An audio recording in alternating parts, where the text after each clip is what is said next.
Good morning, BookTube. I'm here to do, let me make sure I get the name right here now, the Coronavirus Book Tag, which is an original tag by Steve Donahue. I'll link his channel and the video itself down below. Steve did tag me, and I appreciate it. I have to admit, when I first saw this tag, I was a little skeptical. But Steve's a pretty mature fella, and he did a wonderful job on this tag. Around here, I live in Vermont. We do have cases. There are cases where my wife works. It's already having an impact on some of my library programs. We had someone pull out of an event because they're of an age and have health conditions where it concerned them being with a crowd. And we worry also about, because we deal with the public every day, we would never want to infect a compromised person, nor do we want our staff and other patrons put at risk. So we're dealing with that. I have a trustees meeting this month, and we will discuss reviewing policies to allow employees to stay home if they're not feeling well, or if they have to take care of a loved one, or if they're in a compromised situation. So this is pretty serious stuff. Obviously we hope that everyone watching this and not watching this is healthy, but we will see what the summer holds, right? And what kind of impact this will have. But it is good to talk about. The prompts are well done here, so I'm thrilled to do it. I'm glad Steve tagged me. He did mention that YouTube, he has heard that YouTube is demonetizing any videos that have the word coronavirus in the title. I'm sure there's a reason they're doing that, but of course we don't monetize this channel at all, and have no intention of ever doing so. So that won't make an impact on our being able to discuss these prompts. So the first one we have here is Misleading Initial Reporting, a book that turned out to be very different, not necessarily worse, than when you first heard of it. And here I am sniffling, right? For me,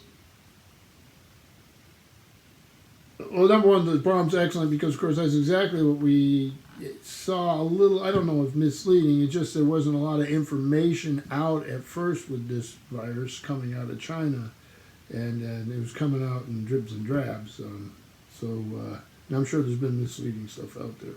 But for me, in the book world, I'm not a fan of some modernist architecture. Big old concrete pillboxes basically slapped in the middle of inappropriate areas and surrounded by different kinds of architecture.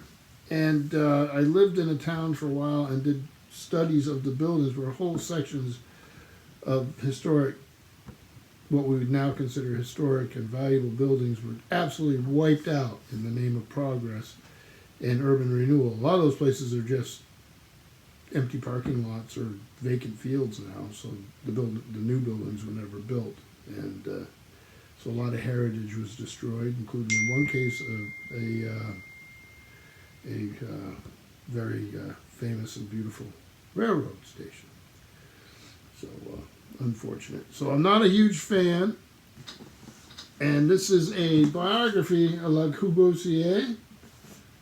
It's by Nicholas Fox Weber, Alfred A. Knopf, and not only was his type of architecture something I disliked intensely, in many ways he's the type of flamboyant self-promoting character that I dislike intensely.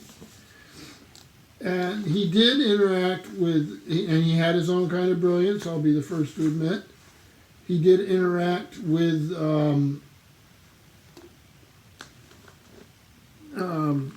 many of the very, very famous people of his day.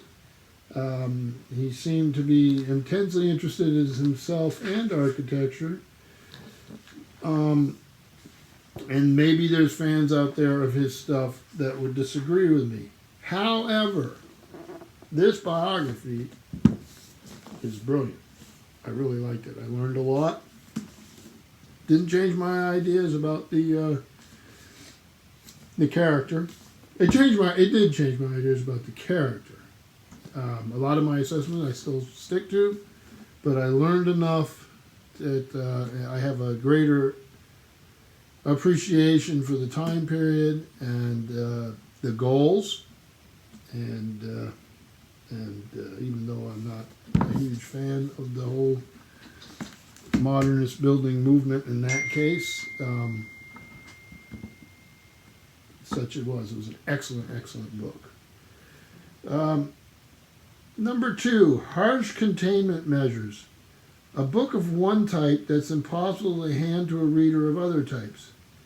Bonus points if you've actually tried. Now, I have a feeling that I'm not the only one on BookTube who's ever tried to hand this book off to people and have them just hand it back later and say, what were you thinking? I love it. It is probably belongs in its own little world. And that's J.R.R. Tolkien's The Silmarillion. And it is his grand mythology. Those of you who've read The Lord of the Rings and not read this, it doesn't necessarily mean if you love The Lord of the Rings, you would love this. I know folks who don't. But I love it. I reread it all the time, usually little sections. So, yeah, I would give this one my my vote. Okay, so number 3, Intense Communicability. So the opposite, a book that would work its magic on anybody. Well, there's never that book, but I get the point. You're much more likely to have the person say, hey, yeah, you know, I really enjoyed that. And it's an author that we used to see all the time, and an excellent author in my book. I've read many, many works by him that I've enjoyed over the years. And that would be E.L. Doctorow. In this case, it's Billy Bathgate. Here's the author. Sort of an urban Tom Sawyer type with gangsters. And it's just a wonderful, wonderful novel. Well written. I've liked so many of this author's novels, and would like to see him make a little bit of a comeback here, which I'm sure he will, actually. So, yeah, I think almost anybody would enjoy that novel. There will always be exceptions. So, Serious Mortality Rate, a book with a significantly noticeable body count, immediately came to mind. Because I saw a picture on, was it on Instagram probably? Or Pinterest or something, that had all of these novels, and where anybody died, they had one of those little Post-it note things in it. And it's actually amazing to watch. And that is this series. George Railroad Martin, Game of Thrones.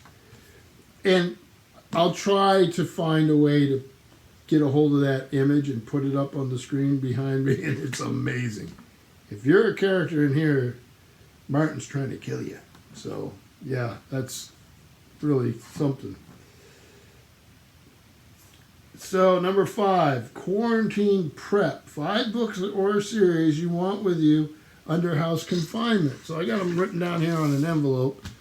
I tried to bring down an example from the series of each of them. So I mentioned the Silmarillion as hard to get anybody to read, but The Lord of the Rings to me is you're much more likely to have success with getting folks to read and enjoy.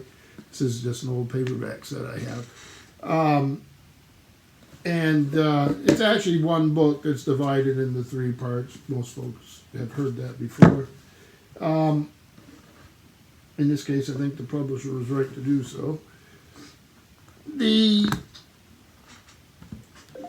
I can revisit that all the time. The next is, and this is the one I'm reading right now, this is the Aubrey Mattern novels by Patrick O'Brien. I've got them all. There's 20 of them, and absolutely love them. Sea stories, excellent historical setting, excellent characters with Captain Aubrey, and Stephen Mattern, and all the rest. Just the Age of Sail, unbelievably good books, and ones I'm enjoying very much. The next I would bring with me are the Sackett novels by LAmour. This is the story of family moving across our country through history. This one's in the Mogollon Rim in Arizona. I could reread these over, and I do reread them over and over. So, yeah, great. The next one here, and I put them out of order. I'm trying to set my questions up here so I don't lose them. The other one would be the Sharp novels. And there are tons of these. And these are by Bernard Cornwell. Again, Napoleonic War. A rifleman, a British rifleman, came up through the ranks. So this one's Richard Sharp in the Salamanca campaign, June and July 1812.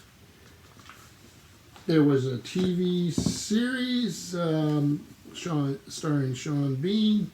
These are wonderful stories. So, yeah. And then for a little nonfiction, because actually I read more nonfiction than I do fiction, so it's funny my choices are falling this way, but that's life. This is the history of the decline and fall of the Roman Empire. Steve also mentioned this, and there's a couple reasons for it. Number one, the story is fantastic. The writing is incredible, and you could go beginning to end and then start all over again, and you have a whole just swath of history. So if you were bound at home, you would have quite enough reading material just with that, never mind all the others. So next, Repeat Infection, a book that was even more effective on you the second time around. And for me, I put stuff way over here because I originally had the camera in a different spot. For me, that's this. This is Ursula K. Le Guin, The Book of Earthsea. Now, I was younger, I read the first three.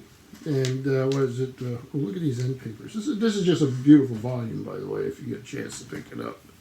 It's well worth your time. It's a complete illustrated edition, and it's Saga Press, London, Sydney, New York, Toronto, New Delhi. And it's a monumental thing.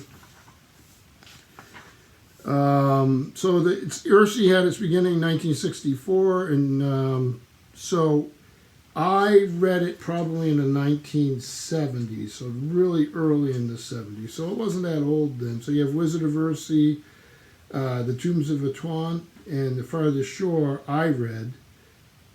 This second time around getting this volume, I've added Tahanu, Tales from Earthsea, The Other Wind, and the description of Earthsea. And then for shorter works, there's The Word of Unbinding, The Rule of Names, Daughter of Audrin, Firelight, and Earthsea Re-envisioned that's in here. It's like I say, this is an incredible book. It's illustrated by Charles Vess, and they're wonderful. But I think that I had thought some of her other novels, I read a lot of her in the 1970s and 80s. I thought they were weightier. I'm not sure that that's true. A lot of this, because it is such a good, you can read it on more than one level, and I read it on the level that was appropriate to when I read it, appropriate to my age. So you could give this to a young person, but you could also easily give it to an older person, and or if you've read it a long time ago, it might be worth revisiting. And then finally, effective prevention. What are some of the ways you prevent bookish infection when you've read a couple of lousy books in a row and want to turn it around, etc.? So for me, It could have been the Sackett novels by LAmour or any LAmour, but I have others that I do it with, so I thought I'd pick something different. And that is Douglas Riemann. Any of these World War II adventure stories that he did, and this one's Prayer for the Ship, wonderful escape from the world type book for me. I just go off, and it's I've read again these many times. I also like his Alexander Kent. He writes as Alexander Kent, Douglas Riemann does, and the Richard Bolitho novels. So I enjoy those very much. But these World War II ones I really like. So that is the coronavirus tag.